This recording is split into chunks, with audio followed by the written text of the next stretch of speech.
యువతకి ఉద్యోగాలు ఇచ్చి రుణం తీర్చుకోవద్దా? భారతకు ముఖ్యమంత్రి సూటి ప్రశ్న. ఆ పార్టీ నేతలు ప్రతి అభివృద్ధి పనిని అడ్డుకుంటున్నారని ఆక్షేపణ. సంక్రాంతి తర్వాత రైతు ఖాతాలో రైతు భరోసా సొమ్ము. గోదావరి జలాలను మూసీలో పారించే బాధ్యత నాది. నల్లగొండ సభలో సీఎం రేవంత్ రెడ్డి.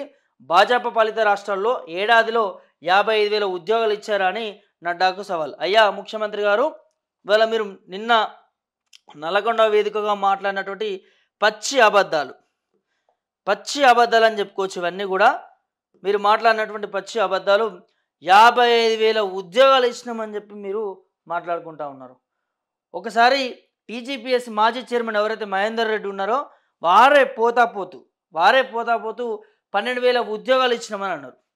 12,000 ఉద్యోగాలు సంవత్సర కాలంలో నిరుద్యోగులకు ఇచ్చినామని చెప్పి మాట్లాడారు. మీరేమంటా ఉన్నారు?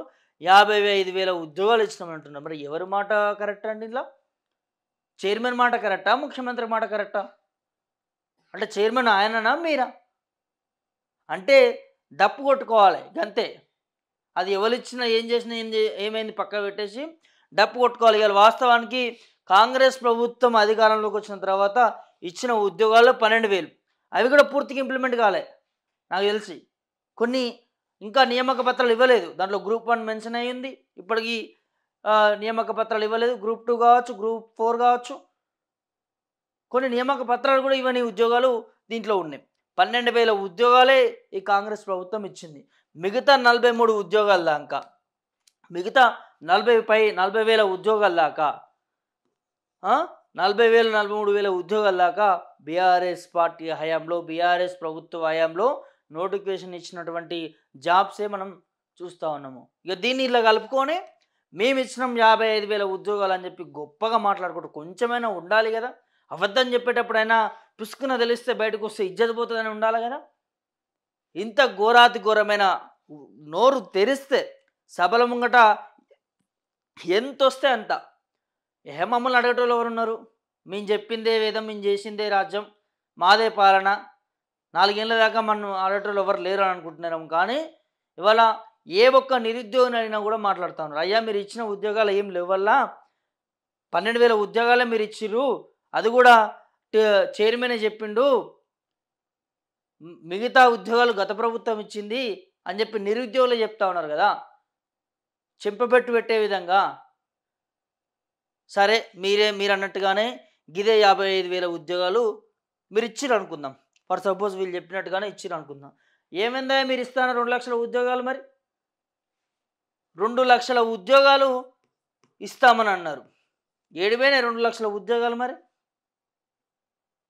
ఎటువైనా పక్క రాష్ట్రాలు పంపిస్తారా మన ఉద్యోగాలు? ఏపీకి పంపిస్తారా, ఇంకో రాష్ట్రానికి పంపిస్తారా? ఏమి గొప్పగా చెప్పుకుంటున్నాం, చేసే పనిని గుర్తించాలే కానీ చేయని పనిని అడుగుతారా అని అంటే బాజాతిగా మీరు ఇస్తా అన్న హామీని ప్రతి ఒక్క బిడ్డ అడుగుతాడు.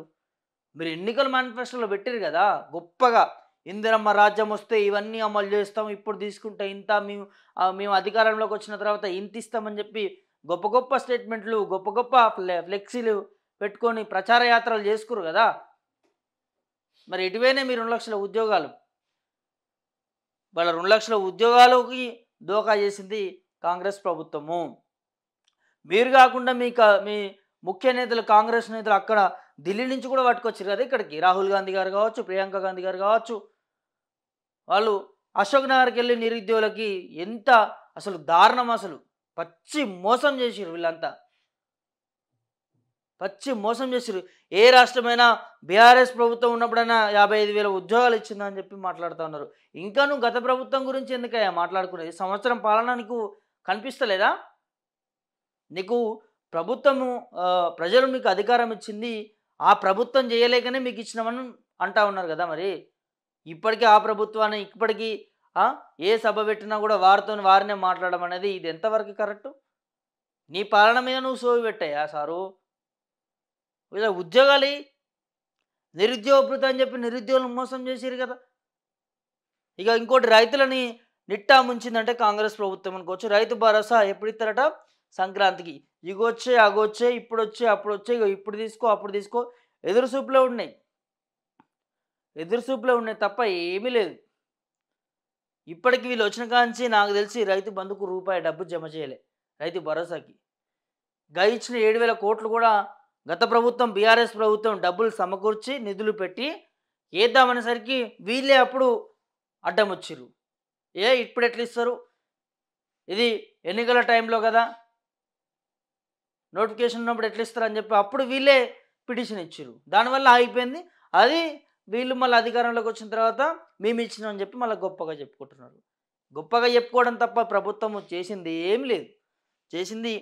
ఏం లేదు. ఇలా క్లియర్ కట్గా ఇవాళ అభివృద్ధి చేస్తా అంటే ప్రతిపక్ష నేతలు అడ్డుకుంటున్నారు. బీఆర్ఎస్లు అడ్డుకుంటున్నారు, మరి బీజేపీలు అడ్డుకుంటారు. వాళ్ళు అడ్డుకుంటున్నారు. మీరు అభివృద్ధి చేస్తా అంటే ప్రతిపక్షాలు అడ్డుకుంటే ప్రజలు తిరగబడతారు కదా. సరే మీ పాలన మెరుగైంది అంటే మీరు అన్నట్టుగా ప్రజాపాలన మీరంటే అభివృద్ధి చేస్తుంటే ప్రతిపక్షాలు అడ్డుపడతా ఉన్నారంటే ఇవాళ ప్రజలు ఖచ్చితంగా ప్రశ్నిస్తారు కదా. ఎందుకే ప్రభుత్వం మంచి చేస్తూ ఉంది, మీరు ఎందుకు అడ్డుపడుతున్నారు అడుగుతారు కదా. ఎందుకు ప్రతిపక్షాల దగ్గరికి ఎందుకు పోతున్నారు ప్రజలు?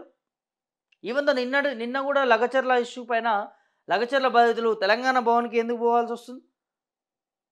నీ దగ్గర నిన్ను పిలిపించుకొని నువ్వు మాట్లాడితే నీ దగ్గర రారా వాళ్ళు? నువ్వు పక్కకి వెళ్ళకూడదనే కదా మళ్ళా బీఆర్ఎస్ బాట పడతా ఉన్నారు. ఇవాళ మీరు చిత్తశుద్ధి లేకుండా ఊక నెట్టేయాలి ప్రతిపక్షాల పైన, నెట్టేస్తే అయిపోతుంది, ప్రజలు నమ్ముతారు అనే గదే ధోరణితో నడుస్తూ ఉన్నారు తప్ప ఇంకోటి ఏది లేదు దీంట్లో. ఇంకోటి ఏ అంశం కూడా లేదు.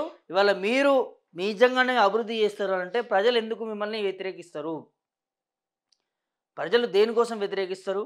ఇవాళ మీ దగ్గర రాకుండా ఇష్యూస్ వస్తే హైదరాబాద్ కావచ్చు, మూసీ వాళ్ళు కావచ్చు, ఇవాళ భూములు కోల్పోతున్నటువంటి రైతులు కావచ్చు, పథకాలు రావట్లేవని చెప్పి రైతన్నలు కావచ్చు, ఇవన్నీ ఇష్యూస్ పైన మళ్ళీ బీఆర్ఎస్ బాటని ఎందుకు పడుతున్నారు? ఎందుకు బీఆర్ఎస్ పార్టీ దగ్గరికి వెళ్ళి ఇది మా పరిస్థితి, మమ్మల్ని ఆదుకోండి అని చెప్పి కూడా దేనికంటే వాళ్ళు ప్రధాన ప్రతిపక్షంగా మీ కొట్లాడుతూ ఉన్నారు కాబట్టి, ప్రభుత్వం మెడలు వంచైనా చేపిస్తారని ఒక నమ్మకం ఉంది కాబట్టి ఇవాళ మీరు చేసే పాలనను పక్క పెట్టేసి ఇవాళ ఈయన మీద నెట్టేస్తా, ఆయన మీద నెట్టేస్తా, ఈయన ఇట్లా ఆయన ఇట్లా అని చెప్పి మరి మాట్లాడుకొని పోతున్నటువంటి పరిస్థితి చూస్తూ ఉన్నాము. నువ్వు గోదావరి నుంచి జలాలు తెస్తావా, ఇంకో దగ్గర నుంచి తెస్తావా, తీసుకురా, డెవలప్మెంట్ చేయి, నిన్ను ఎవరు అడ్డుపడితే ప్రజలే తిరగబడతారు. కానీ అదేమి లేకుండా ఇక మాట్లాడితే ఒకటే భాగవతం మాట్లాడినట్టు ఉపదమ్మిన ఉపన్యాసాలు ఇచ్చుకుంటా గదే పరిస్థితి కనిపిస్తూ ఉంది తప్ప ఇంకోటి లేదు. ఇక్కడ క్లియర్గా కనిపిస్తుందండి. ఏదేం చెప్పినా కూడా ఇవాళ ఏ స్టేజ్ పెట్టినా, ఏ విజయోత్సవాలు చేసుకున్నా, ఏదేం చేసుకున్నా కూడా ఇవాళ కాంగ్రెస్ ప్రభుత్వము తెలంగాణ ప్రజలకి దోకా చేసింది, అన్యాయం చేసింది, నిండున ముంచింది.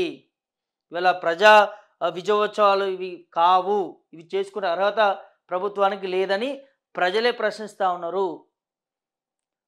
ఇలా ఇచ్చిన గ్యారంటీలు ఏమి రావట్లేవు, మీరు ఎట్లా చేసుకుంటారని చెప్పి కూడా వాళ్ళ పల్లెల్లోకి వెళ్తే వాళ్ళు తిరగబడతా ఉన్నారు.